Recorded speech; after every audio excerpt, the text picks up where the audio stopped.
होता है इसमें आप 15 अगस्त 1947 को प्रथम स्वतंत्रता दिवस मनाते हैं ना, तो उसको अगर काउंट करोगे तो आज 78 है, मतलब हम 78वीं बार स्वतंत्रता दिवस को मनाने वाले हैं। लेकिन कई बार आप देखेंगे कि न्यूज़पेपर में कहीं पे एक अंक कम मिलेगा, आपको 77 मिलेगा। तो ऐसा क्यों होता है? वो वर्षगांठ होती है, जैसे आपने कौन सा समय काल को पूरा किया है। तो 1947 को पहला हुआ, उसका एक साल कब आएगा?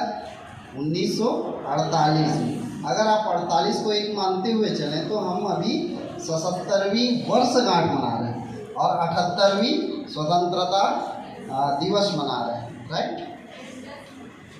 दूसरी बात, पूनम और बहुत सारे लोगों ने बात की कि स्वतंत्रता में अभी बहुत सारी कमियां हैं। ये मुझे अच्छा लगा, है ना। कबीरदास जी कहते हैं कि निंदक नीरे राखिए आंगन खुली छवाए। तो हमें वो जीवन की कमियां पता होनी चाहिए।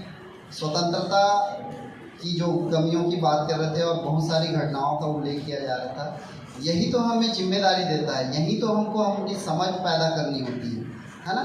कभी भी ऐसा समय नहीं आएगा जहां आपको महसूस हो कि हम एक स्वर्णिम युग में जी रहे हैं। जो समय होता है वो सबसे उत्तम होता है, उसमें कमियां रहती हैं। उन कमियों को आप लोग युवा हैं, आगे जाके पूरा करने का दायित्व आप लोगों के ऊपर बनता है। और इस दिवस पे कुछ गीत वीत तो हो ही जाता है। मुझे थोड़ा सा वो लगा, आश्चर्य हुआ जब फूल सिंह ने पूछा कि उधम सिंह कौन है, तो आप में से बहुत लोग नहीं जानते। तो ये रहती है बातें, क्योंकि हम शिक्षा पद्धति के माध्यम से सीखते हैं। अभी जो NAP पे लागू हुआ है उसमें आपको बहुत कुछ भारतीय चीज़ों को बारे में जानने का मौका मिलेगा, उन चीज़ों को और बढ़ाया गया है। तो आज मैं एक कहानी सुनाता हूँ। मैं उधम सिंह बोल रहा हूँ। कौन? मेरा जन्म होता है 1899 में। बहुत गरीब परिवार में मेरा जन्म होता है और 3 साल में मेरी माताजी एक्सपायर हो जाती हैं। फिर 7-8 साल आते तक मेरे पिताजी का भी देहांत हो जाता है। बड़ी ही विकट परिस्थिति थी, बड़ी ही गरीबी थी।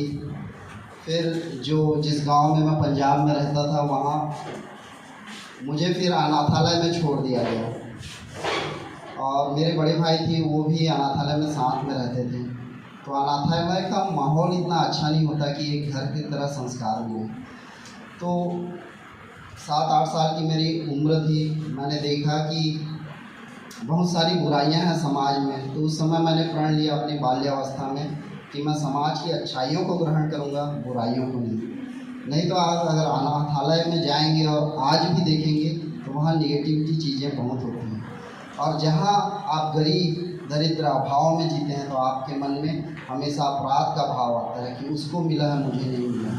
लेकिन मैंने ये चयन नहीं किया है। मैंने चयन किया सद्गुणों को, अच्छी बातों को, अच्छे विचारों। उस समय ये लगभग 1900 की बात है।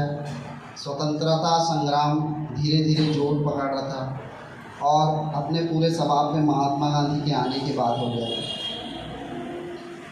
फिर मेरी उम्र 18 साल की हुई, 1918 के आसपास। तो मैंने अनाथालय छोड़ दिया। क्यों?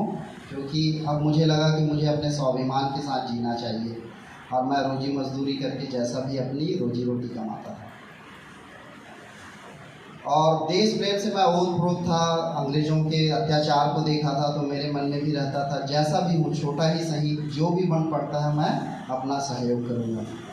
इस बीच 1919 में अनाथा छोड़ने के 1 साल बाद जलियांवाला बाग में एक रोलेट एक्ट नाम का एक एक्ट अधिनियम आया था, जो भारतीयों को दबाने के लिए, दमन के लिए एक कानून लाया गया था। उसके विरोध में जलियांवाला बाग में एक सम्मेलन होता है। इससे तो आप लोग वाकिफ़ ही होंगे, तो मैं ज़्यादा इसके डिटेल में नहीं जाऊँगा। मैंने सोचा कि मैं क्या करूँ, तो बहुत बड़ा आदमी तो नहीं था। मैं बाहर पानी पिलाता था इनको, जो इस सम्मेलन में गए और देश भावना से ओतप्रोत थे। और मैं क्या सुनता हूँ? गोलियों की आवाज़, चीख पुकार, बच्चों की, महिलाओं को। मैंने देखा वहाँ एक कुआं था, वहाँ पे जिंदा लोग गोलियों से बचने के लिए कूद रहे हैं। एक कूदा तो दूसरे को लगा कि मुझे भी बचना है, दूसरा भी कूद गया, तीसरा भी कूद गया, उस पर हज़ारों लोग कूद गए। और क्या कोई बचेगा उसमें?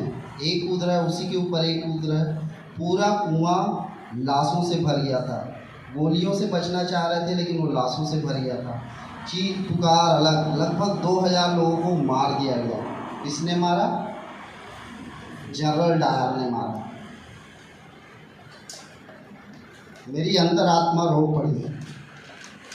मैंने उस दिन सोचा कि मैं जब तक जनरल डायर को मार नहीं लूँगा तब तक मेरा प्रतिशोध पूरा नहीं होगा, मेरा जीवन का उद्देश्य पूरा नहीं होगा। कुछ महीनों तक तो जलियांवाला बाग को जैसे करती है पुलिस रोक के रखी हुई थी।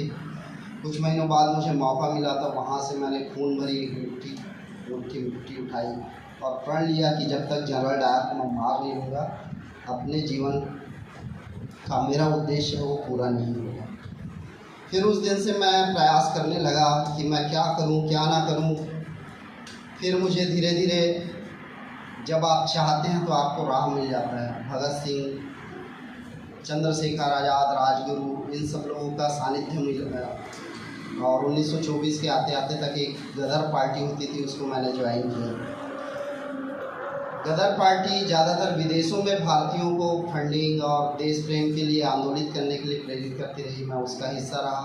और भगत सिंह, राजगुरु, चंद्रशेखर आज़ाद की जो पार्टी थी उनका भी हिस्सा रहा। 1927 में भगत सिंह जी ने मुझे एक